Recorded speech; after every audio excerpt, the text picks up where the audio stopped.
তা মায়েরা হোক, বাবারা হোক, বোনেরা হোক, পুরুষ হোক, মহিলা হোক, কোনো না কোনো ব্যক্তি সকালে ঘুম থেকে উঠে, সকালেই উঠুক, একটু বেলা করেই উঠুক, তুলসী পূজা করে, তুলসীতে জল দেয়, ভগবানের ঘরের আসনে যার যে পূজনীয় ফুল তুলে, চন্দন বেটে, ফুল বা তুলসী, বেলপাতা বা বিভিন্ন ফুলের দিয়ে তাকে পুজো করে।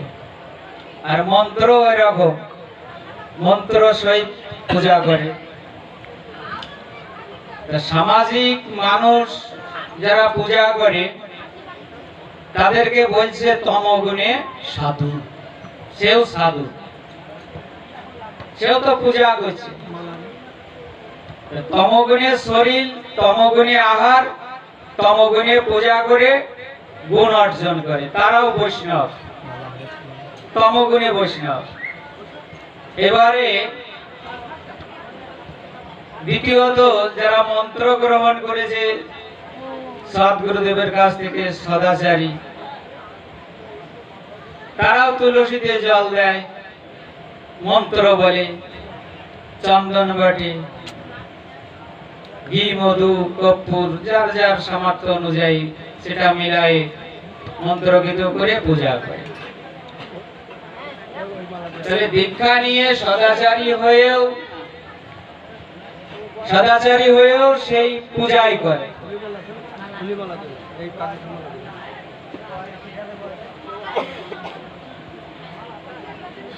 তাহলে এনারা হচ্ছেন মধ্যম, এনারাও পূজা করছে সাত্বিক ভাবে। আর যারা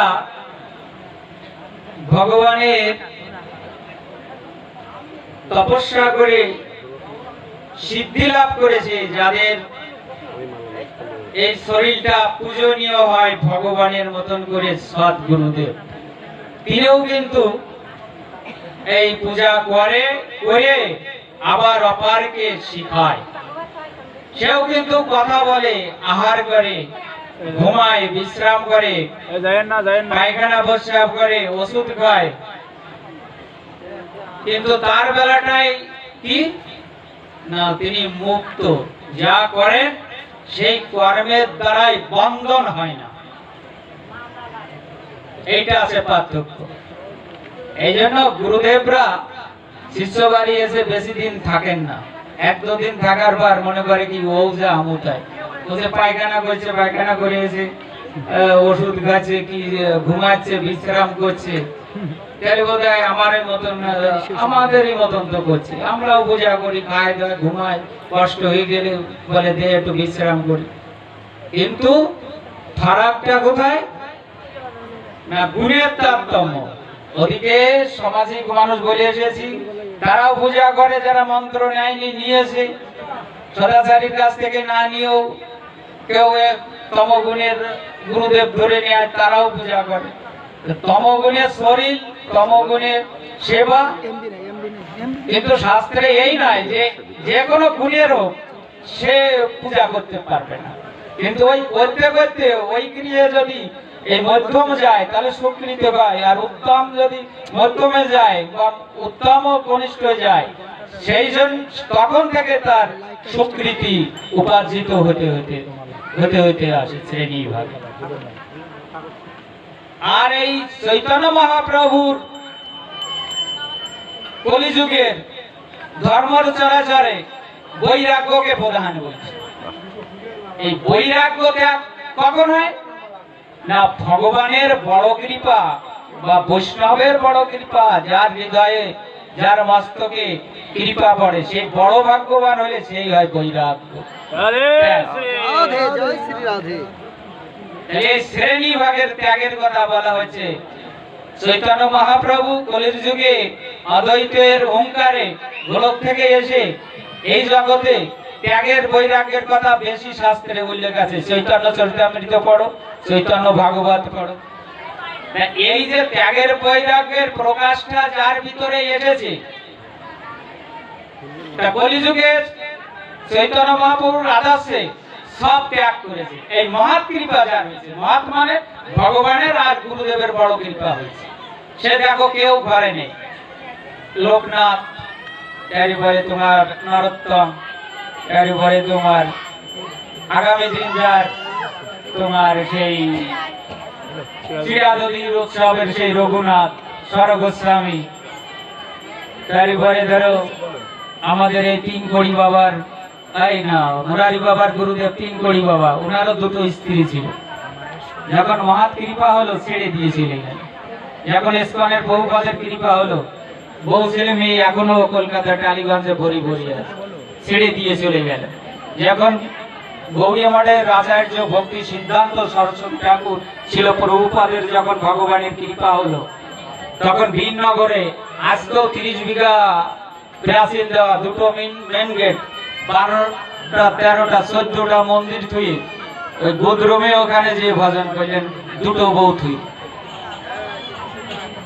গৌড়িয়া মঠের ভক্তি সিদ্ধান্ত এসি ভক্তি বেদান্ত স্বামীর গুরুদেবের বাবার দুটো বিবাহ ছিল, 14টা ছেলে মেয়ে ছিল।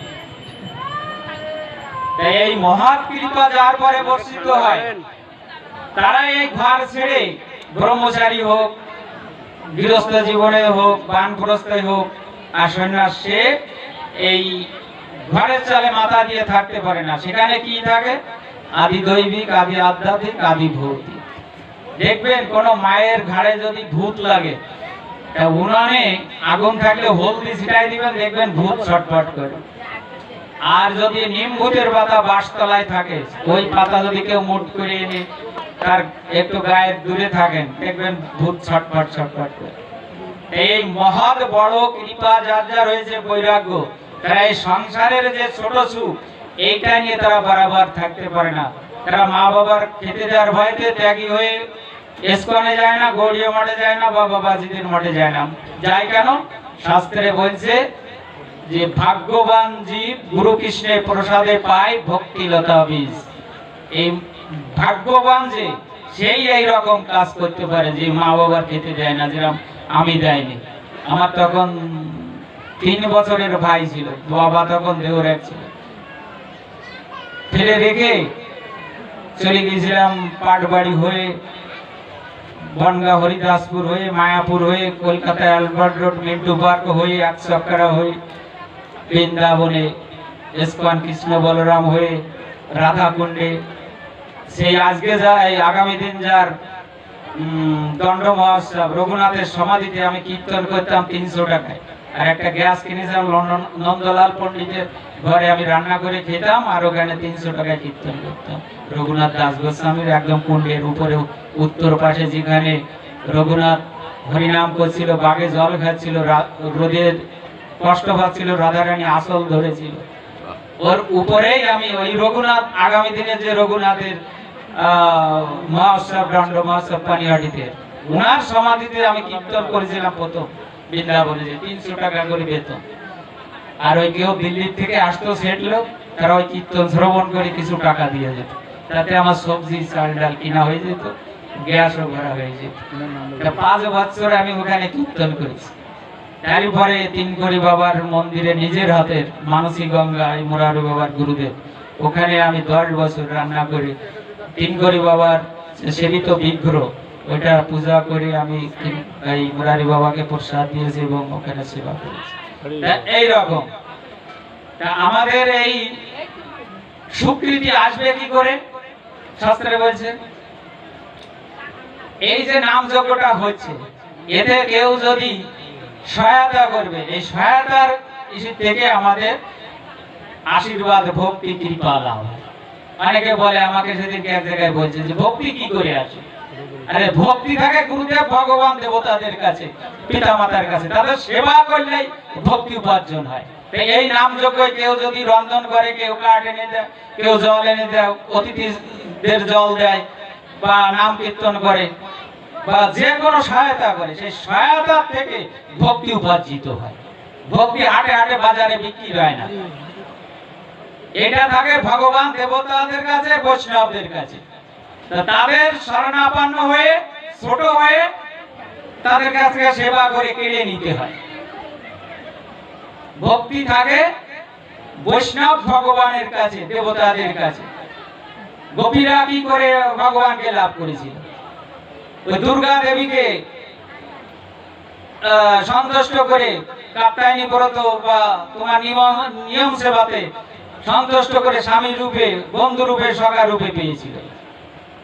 তা কালীকেও তুমি পূজা করো, তাকে সন্তুষ্ট করো, বলো আমাকে কৃষ্ণ পাইয়ে দাও, কৃষ্ণ সেবার অধিকার করে দাও, তখন থেকে সে কৃপা করে দেবে।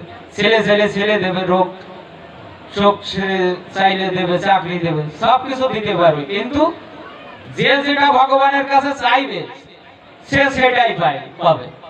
গঙ্গাতে আমি যখন মায়াপুরে থাকতাম, তা সারা রাত জেলেরা থাকতো, মাছ ধরতো, তারা কি গঙ্গাকে পেয়ে যায়? কিন্তু আমেরিকা থেকে বা বাংলাদেশ থেকে দূর থেকে যে গঙ্গা স্নান করে কৃপা আশীর্বাদ নিয়ে চলে যাচ্ছে। এই যে ভগবানের মন্দিরে পুজো করলে কি ভগবানকে পাওয়া যায়? তোমার আশা আরতির উপরে তোমাকে কৃপা দান করে। এই যে জয় পতাকা স্বামী মহারাজের কাছে যারা থাকে তারা কি উদ্ধারেই যাচ্ছে? যে যে ভাব নিয়ে যাচ্ছে সেই ভাবটা কৃপা পেয়ে সে জগতে বিচারণ করছে। এই যে নাম যজ্ঞ যে এটা মঞ্চ বসিয়েছি, যার যে মনের আরতি করবে এখানে সবই আছে। সেই এই 2 দিনের ভিতরে সে স্বীকৃতি নিয়ে বাড়ি যাবে। যে যে ভাব মনোভাব নিয়ে আসবে সে সেই মনোভাব নিয়ে বাড়ি চলে যাবে। আমার এই পাঠক আছে, আমি আর বেশি দীর্ঘায়ী করব না। এই যেটুক যা বলেছি এটাতেই সন্তুষ্ট হন। পরবর্তীতে কোনোদিন যদি এই গ্রামে হোক, পার্শ্ববর্তী আসা হোক, তখন আমি বৃন্দাবনে 15 বছর ছিলাম, তো বৃন্দাবনের কথা তখন শোনাবো। এখন এই সাতক্ষীরায় চলে যাবে আমাদের এই দীপক বাবা, এই জন্য আমি এখন ছেড়ে দিলাম। বাঞ্ছা কল্পতরুভ্যশ্চ কৃপা সিন্ধুবাএব চ পতিতানাং পাবনেভ্যো বৈষ্ণবেভ্যো নমো নমঃ। জয় শ্রী রাধে। আমরা অমৃত হরি কথা আস্বাদন করলাম বাবাজি মহারাজের শ্রীবদন থেকে। আমরা একবার জয় ধনুরুদ্ধরি জয় জয় নিতাই গৌর সুতনাথ বিদ্যানন্দে হরি বল।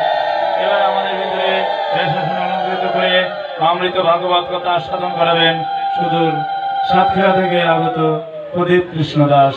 আমি তাকে